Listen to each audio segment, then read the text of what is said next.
చేయడానికి. Hi friends, మేమైతే ప్యారిస్కి వచ్చేసాము ఇప్పుడు.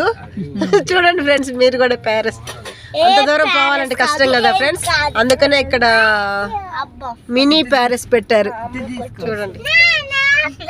హాయ్ ఫ్రెండ్స్, నేను మీ నెల్లూరు లక్ష్మిని. మేమైతే బెంగళూరులో ఎలక్ట్రానిక్ సిటీ దగ్గర ప్యారిస్ ఎగ్జిబిషన్ అని పెట్టారు ఫ్రెండ్స్.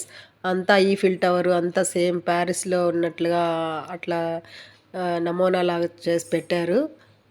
అక్కడైతే మేము ఆ ఎగ్జిబిషన్లో ఇది తీసుకున్నాం ఫ్రెండ్స్, కొనుక్కున్నాము. ఇవి హల్వాలు చాలా రకాలు ఉన్నాయి అసలు చూడండి.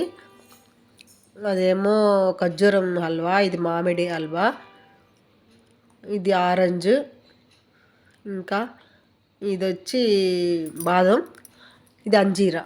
చాలా బాగున్నాయి ఫ్రెండ్స్. టేస్ట్ అయితే నాకైతే ఈ హల్వాలు భలే ఇష్టము. మీలో ఎంతమందికి హల్వాలు అంటే ఇష్టం ఫ్రెండ్స్, కమెంట్ చేయండి. ఈ వీడియో కానీ నచ్చినట్లయితే like, share, subscribe friends. Bye friends. చాలా బాగున్నాయి కదా, చూస్తుంటే నోరు ఊరిపోతుంది అసలు. అన్నీ కలిపి 1/4 కిలో ఫ్రెండ్స్, 1/4 కిలో 100 రూపాయలు. మేమైతే అన్నీ కొంచెం కొంచెం ఇవ్వండి టేస్ట్కి అని చెప్పి అన్నీ కొంచెం కొంచెం తీసుకున్నాం 1/4 కిలోకి సరిపడా. బాగున్నాయి ఫ్రెండ్స్.